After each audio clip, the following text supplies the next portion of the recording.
मुस्तफा शेख हमारे संवाददाता जुड़ चुके हैं, सीधे बॉम्बे हाईकोर्ट के बाहर मौजूद हैं। मुस्तफा, जमानत मिल गई लेकिन अब इंतजार रहेगा, रिहाई कब होगी, जेल से बाहर कब आएंगे और इस पूरी प्रक्रिया को कंप्लीट करने में कितना वक्त लगेगा, क्या क्या औपचारिकताएं हैं, इसके बारे में विस्तार से बताइए मुस्तफा।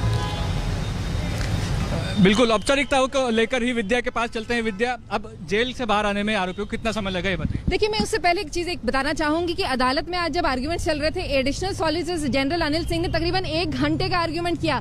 अदालत ने उनसे कई सारे अलग अलग सवाल पूछे, लेकिन उस पूरे सवाल जवाब के दौरान अचानक जब मुकुल रोहतगी जब उठे अपना काउंटर रिजॉइंडर देने के लिए, अचानक अदालत ने बस कह दिया ऑल 3 एप्लीकेशंस अलाउड।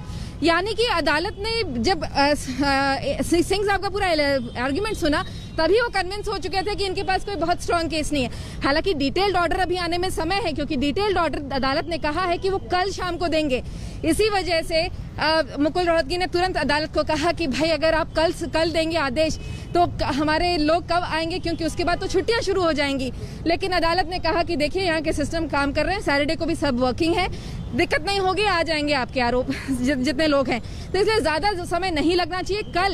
कल हो सकता है कि कोशिश करेंगे ये सभी डिफेंस लॉयर्स कि उन सभी तीनों लोगों को कल ही छुड़ा लें, नहीं होगा तो सैटरडे तक जरूर छूट जाएंगे। बेल की औपचारिकता तो शुरू हो गई है, लेकिन आप जो अनयूजुअल बात बता रही थी जस्टिस सांबरे के बारे में, हम पहले भी ये बात कर रहे थे कि जस्टिस सांबरे इतना ज्यादा वक्त नहीं लेते हैं ऑपरेशनल ऑर्डर पास करने के लिए। यानी कि उन्होंने तुरंत ही एएसजी का आर्ग्यूमेंट सुना और रिजॉइंडर आर्ग्यूमेंट चल रहे थे, बाकी तो वकील के रिजॉइंडर आर्ग्यूमेंट्स पेंडिंग थे, तभी उन्होंने ऑर्डर दिए। बिल्कुल, अगर आप देखें जस्टिस सांबरे जनरली अक्सर मैंने देखा है, सवेरे से भी आज जैसे मैं देख रही थी उनको, वो सीधे कहते हैं I am not inclined, do you want to withdraw, okay I will grant it to you. वो इमीडिएटली वो बताते हैं, जैसे ही केस सुनते हैं रेलेवेंट क्वेश्चंस, उनके कोर्ट में बहुत ज्यादा लंबा आर्गुमेंट चलता भी नहीं है। यही शायद आर्गुमेंट इतना हुआ कि जिसमें कि 2-2 घंटा सबने आर्ग्यू किया है, ऑडिशन और सिंह साहब ने तकरीबन 1 घंटे से ऊपर आर्ग्यू किया है। लेकिन ज्यादातर लोग इनके कोर्ट में, जैसे सांबरे के कोर्ट में, थोड़ा थोड़ा आर्ग्यूमेंट करते हैं, रेलेवेंट पॉइंट पे आर्ग्यूमेंट होता है और वो तुरंत अदालत में कह देते हैं कि मुझे देना है या नहीं देना है। मुख्य रूप से यही बात मानी जा रही थी कि व्हाट्सएप चैट्स पर डिसीजन होगा बेल ग्रांट करना है या नहीं।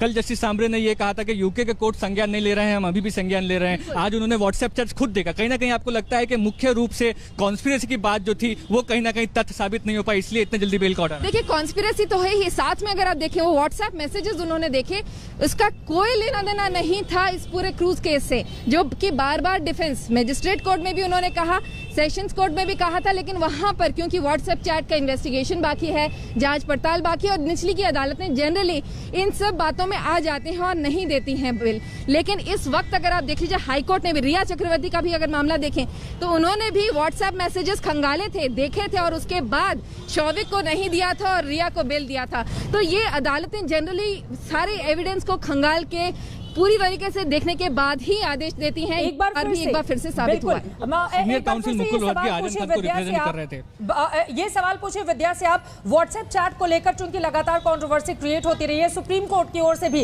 व्हाट्सएप चैट को लेकर एक टिप्पणी की गई थी कि आदेश नहीं मानती सोशल मीडिया के इस तथ्य को। क्या आज भी इस तरह की बातें हुई हैं कोर्ट के भीतर, चूंकि वही सबसे बड़ा आधार था और बार बार एनसीबी ये साबित करने में लगी हुई थी कि व्हाट्सएप चैट से षड्यंत्र के और खरीद फरोख्त के आरोप लगते हैं आर्यन पर, इस वजह से उनको बेल नहीं दी जाए। इसको लेकर विस्तार से क्या डिस्कशन हुआ है उसके बारे में बताइए। एक मेन फलक्रम था पूरे एनसीबी के केस का, उसको लेकर के के फैसले के बाद व्हाट्सएप चैट को लेकर के क्या कहा जाता है एज अ डिजिटल एविडेंस?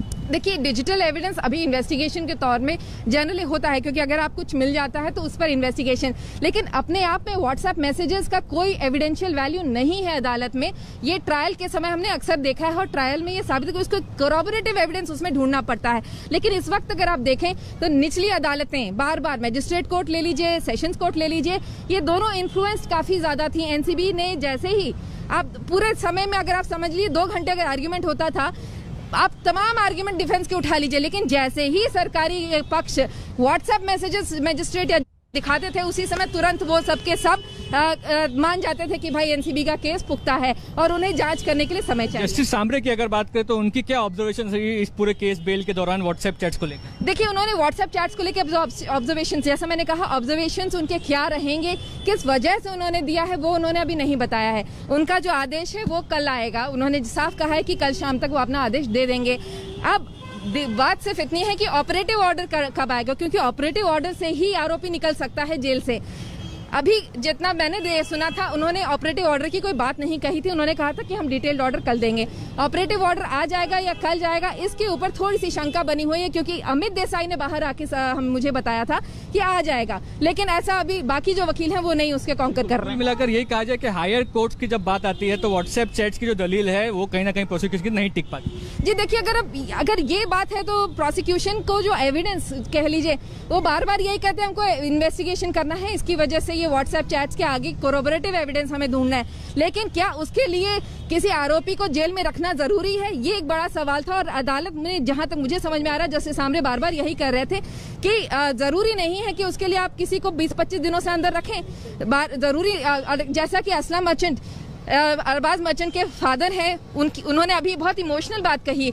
अभी थोड़ी देर पहले मैं उनसे बात करी थी, उन्होंने कहा मैंने दिनों में नहीं गिना है, मैंने मिनटों में गिना है। मेरी बीवी ने हिसाब रखा है, तकरीबन 34,600 मिनट्स हो चुके हैं जब मेरा बेटा जेल के अंदर है। तो एक सोच लीजिए, इतना इमोशन भरा है सब लोगों में, सब इंतजार कर रहे हैं कि उनके बेटे भाई लोग बाहर आए।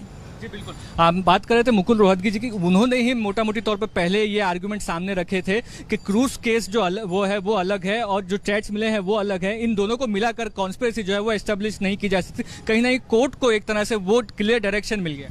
जी देखिए, एक तरह से अगर आप देखें तो वैसे भी ये आर्ग्यूमेंट डिफेंस का सेशंस कोर्ट में भी था, लेकिन बार बार सेशन कोर्ट में वो बार बार कहना था प्रोसिक्यूशन का जांच तो करने दो।